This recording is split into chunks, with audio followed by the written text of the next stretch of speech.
कृषि मंत्री शिवराज सिंह चौहान आज राज्यसभा में कांग्रेस पर भड़क उठे। शिवराज सिंह चौहान ने आरोप लगाया कि जब कांग्रेस अलग अलग राज्यों में सत्ता में थी तब बड़ी तादाद में किसान मारे गए थे। शिवराज सिंह चौहान ने कहा कि दिग्विजय सिंह के हाथ किसानों के खून से सने हैं, क्योंकि उनके मुख्यमंत्री रहते हुए मध्य प्रदेश में 24 किसान मारे गए थे। कांग्रेसियों के हंगामे से गुस्साए शिवराज सिंह चौहान ने कहा कि अगर छेड़ोगे तो छोड़ूंगा नहीं। Mister okay gentleman, one second, sit down, बैठिए। If you show this paper again, you may be out of the house for a very, very long time, Randeep. Very, very long time. You do not want discussion on farmer.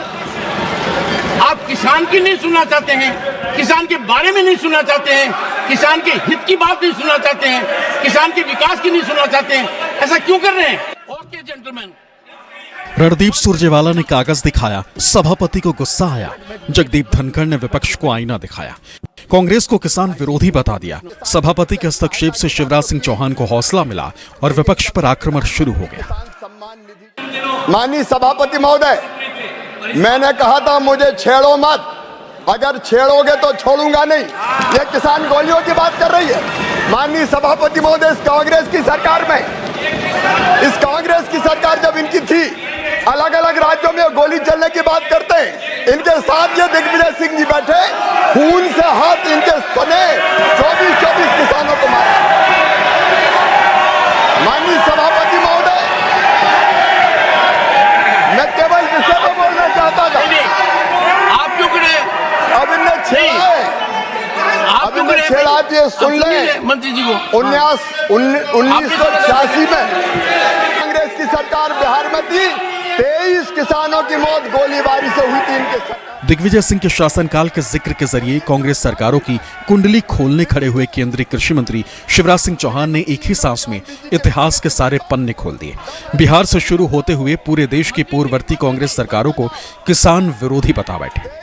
Modi सरकार के किसान निधि सम्मान निधि को ऐतिहासिक बताने वाले शिवराज सिंह चौहान ने मध्य प्रदेश में कांग्रेस सरकार के दौरान हुई कर्ज माफी को भी झुठला दिया। हालांकि कांग्रेसियों का ऐतराज कम नहीं हुआ। सभापति ने फिर हस्तक्षेप किया, लेकिन आसन से अपनी बात कहने की इजाजत नहीं मिलता देख विपक्षी सांसदों की टोली सदन से वॉकआउट कर गई।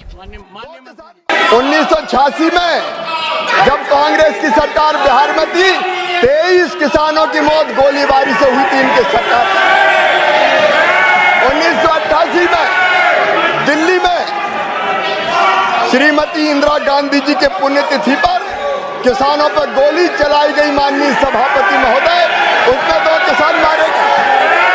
1988 में मेरठ में इन किसानों पे फायरिंग की, 5 किसान मारे गए। 23 अगस्त 1995, अब सुन के जाओ, दम है तो सुन के जाओ मंत्री जी, सुन के जाओ। 23 अगस्त 1995 हरियाणा में गोली चलाई, 6 किसान मारे गए। 12 जनवरी 1998 मुल्ताई में किसानों पर गोली चली, कांग्रेस की सरकार थी, 24 किसान मारे गए। नंदीग्राम आंध्र प्रदेश में 2010 में 2 किसान मारे गए। 8 मई माननीय मंत्री जी, जो व्यवधान पैदा किया गया है वो नियमों के विपरीत है। जो व्यवधान पैदा किया गया है मेरे निर्देश के बाद, वो शासन की अवहेलना है। ये अत्यंत गंभीर है। माननीय सदस्य रणदीप सुरजेवाला जी ने, जिन्होंने चर्चा की शुरुआत की थी, आज मुझे दुखी मन से कहना पड़ रहा है, किसान के हित को तिलांजलि देते हुए, संजीदगी का परित्याग करते हुए, माननीय मंत्री जी के भाषण में अवरोध पैदा करने का जो प्रयास किया, उसका मैं खंडन करता हूं, प्रतिकार करता हूं, निंदा करता हूं। इधर से कोई बोल रहा है तो उधर व्यवधान हो जाता है, उधर से कोई बोल रहा है तो इधर से भी हो जाता है। मेरा आपसे आग्रह रहेगा, सदन में चर्चा को सार्थक बनाइए, जन कल्याण स्वर्गीय पंडित जवाहरलाल नेहरू जी, उनका आदर करता हूं, लेकिन उनके भाषण मैंने 15 अगस्त के सारे भाषण पढ़े। 1947 एक बार किसान का नाम नहीं लिया, 48 में एक बार, 49 में नहीं लिया, 50 में नहीं लिया, 51 में नहीं लिया, 52 में नहीं लिया, 53 में नहीं लिया, 54 में नहीं लिया, 55 में नहीं लिया, 56 में नहीं लिया, 57 में नहीं लिया, 58 में नहीं लिया, 59 में नहीं लिया, 60 में नहीं लिया, 61 में नहीं लिया। किसान शब्द नहीं आया। ये मैं पढ़ के कह रहा हूं माननीय सभापति महोदय, किसान शब्द नहीं आया। ये आपकी प्राथमिकता है।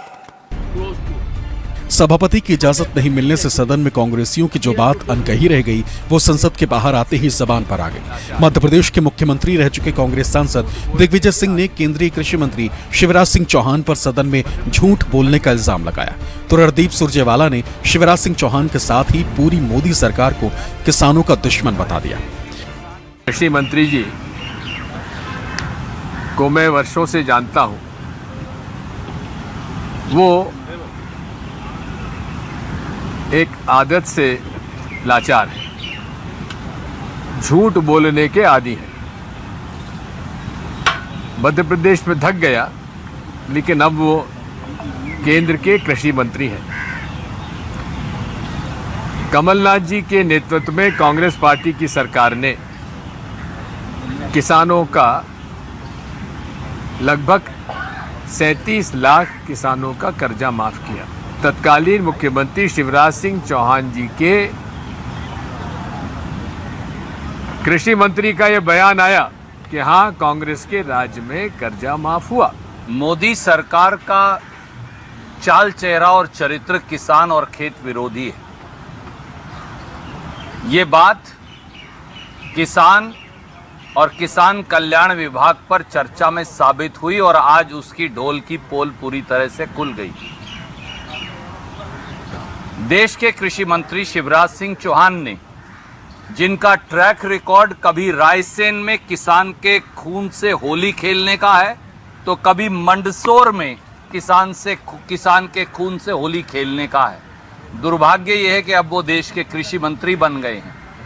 देश के उसी कृषि मंत्री ने सदन को बरगलाया, देश को बरगलाया और किसान को बरगलाने की एक नाकाम कोशिश की। मोदी सरकार ने ये शपथ पत्र, जिसकी प्रतिलिपि मैं आपको भेज रहा हूं, शपथ पत्र देकर कहा कि किसान को हिंदुस्तान में कभी लागत पर 50% मुनाफा नहीं दिया जा सकता। तो सत्य क्या है और असत्य क्या है? किसान से इससे बड़ा घोर अन्याय हो ही क्या सकता है? दिग्विजय सिंह जी का नाम लिया गया, रणदीप सिंह जी सुरजेवाला जी का नाम लिया गया, मेरा नाम लिया गया और हम तीनों लोगों को आज इस अधिकार से वंचित किया गया, हमें बोलने नहीं दिया गया। मेरा क्या सवाल था?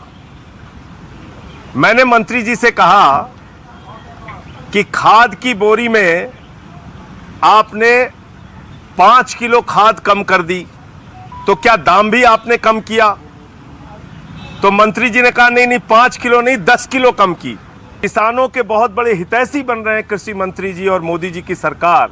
750 किसानों ने अपनी शहादत दी, 3 काला कानून आप लेके आए, 1 साल तक किसान सड़कों पर बैठा रहा आपके राज में, और अभी भी बेशर्मी के साथ आप ये कह रहे हैं कि आप किसानों के हितैषी और किसानों का भला कर रहे हैं। ये बिल्कुल गलत बात है। 3 कृषि कानूनों के खिलाफ दिल्ली में साल भर चले किसान आंदोलन के दबाव में केंद्र सरकार ने तीनों कानूनों को वापस तो ले लिया, लेकिन जिन शर्तों पर किसानों ने आंदोलन को खत्म किया था, वो शर्तें आज तक पूरी नहीं हुई। मसलन ना तो किसानों की आमदनी दोगुनी हुई, ना ही एमएसपी की कानूनी गारंटी मिली। अब हरियाणा में विधानसभा चुनाव के पहले किसानों का मुद्दा एक बार फिर बड़ा हो रहा है। शंभू बॉर्डर पर धरना दे रहे किसान दिल्ली की सरहद में आने को बेताब है और संसद में भी किसानों के मुद्दे की गूंज तेज हो रही। Bureau report, news 24।